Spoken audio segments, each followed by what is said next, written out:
your one-off body. And that's what Radford has done for many years. And it needs to be something that I can still drive. It feels very mechanical, obviously, but it needs to work and kind of go where you want it to go.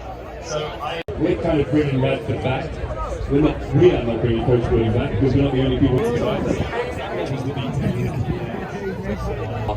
Do it. It's such a festival. This is one of the most wonderful festivals I've ever been to, and really enjoying what we all love, which is motorcars.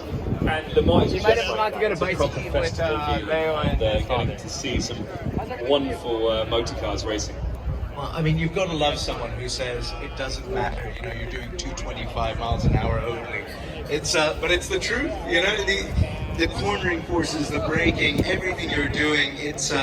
Those cars are a massive workout, and every step down is still a massive workout. Bro will never forget, and everyone that was involved will never forget that experience that we had, coming from such lows to such highs, and then towards the end of the year, we weren't performing. You know, I must say, I couldn't deal with the pressure. I struggled with the pressure.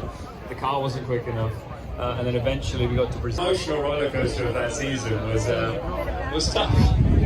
I mean, it's an incredible story. This love made me, it's like go.